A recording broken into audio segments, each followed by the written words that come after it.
పెద్దపల్లి జిల్లా సుల్తానాబాద్ మున్సిపాలిటీలోని పూసాల గ్రామంలో ప్రాథమిక పాఠశాలలో నూతనంగా నిర్మాణం చేపట్టిన పాఠశాల 4 గదులను పక్కన ఉన్న పాత భవన మరమ్మతులు చేపట్టిన ఎంఓఎంబీ 42 లక్షల రూపాయల నిధులతో స్థానిక ప్రజాప్రతినిధులతో కలిసి ప్రారంభించారు గౌరవ పెద్దపల్లి శాసనసభ్యులు శ్రీ చింతకుంట విజయ రమణారావు గారు. ఈ సందర్భంగా ఎమ్మెల్యే విజయ రమణారావు మీడియాతో మాట్లాడారు. ఉమ్మడి కరీంనగర్ జిల్లా తెలంగాణ రాష్ట్రంలో ఉన్న గ్రామీణ పాఠశాలపై ముఖ్యమంత్రి రేవంత్ రెడ్డి ప్రత్యేక దృష్టి సారించి అభివృద్ధి పరుస్తున్నారని, వాష్రూమ్లతో పాటు అన్ని సౌకర్యాలు కల్పిస్తున్నారని తెలిపారు.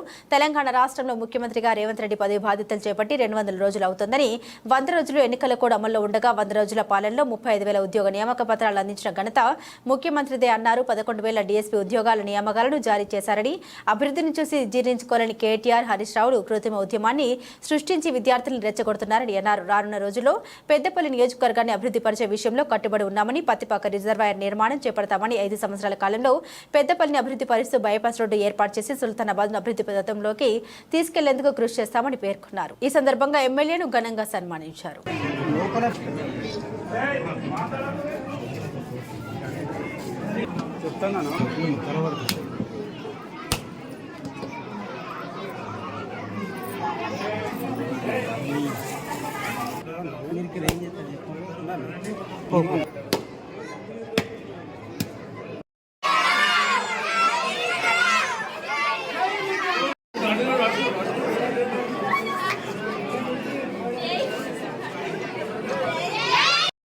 కార్యక్రమంలో పూసాల గ్రామ పంచాయతీ పరిధిలో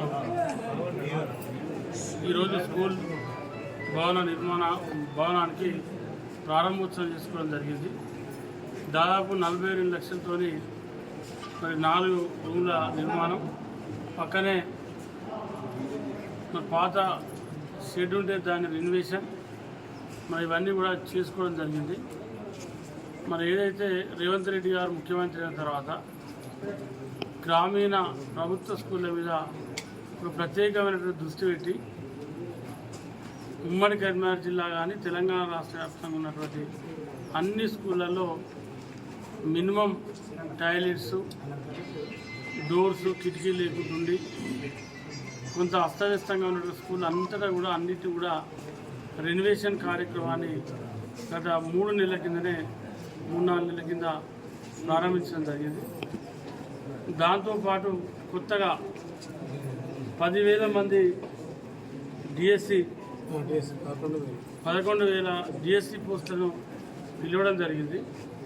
మరి దానికి సంబంధించి కేటీఆర్ గారు, హరీష్ రావు గారు ఒక కృత్రిమ ఉద్యమం, అంటే గత ప్రభుత్వంలో ఏదైతే వాళ్ళు మోసం చేశారో, ఇవాళ కాంగ్రెస్ ప్రభుత్వం వచ్చిన తర్వాత నూతనంగా ఉద్యోగాల నియామకం కోసం రేవంత్ రెడ్డి గారు కంకణబద్ధులై ఉండి ముఖ్యమంత్రిగా దాదాపు 35,000 ఉద్యోగ నియామకాల పత్రాలు ఇచ్చి మళ్ళీ కొత్తగా 11,000 డిఎస్సి పోస్టులను ఇవాళ ఎగ్జామ్ పిలిచి ఎగ్జామ్ పెడతా ఉంటే వాళ్ళు ఓర్చుకుంటలేరు. ఎందుకంటే అంతకుముందు వాళ్ళే ఈనంగా పిలిచి ఆనంగా కోర్టుకు పంపించారు. అట్లా గత 10 సంవత్సరాలు పిల్లల భవిష్యత్తును ఆటలాడుకున్నారు. ఇవాళ కేంద్ర రాష్ట్ర ప్రభుత్వాలు, అప్పున్నటువంటి కేంద్ర రాష్ట్ర ప్రభుత్వాలు యువతను మోసం చేసినాయి. కేంద్రంలో బీజేపీ కావచ్చు, తెలంగాణ రాష్ట్రంలో ఉన్నటువంటి బీఆర్ఎస్ ప్రభుత్వం. మరి మొన్న జరిగినటువంటి కేంద్ర ప్రభుత్వ నీట్ పరీక్షలలో కూడా లక్షలాది మంది యువతను ఈరోజు రోడ్డు మీద చేసింది.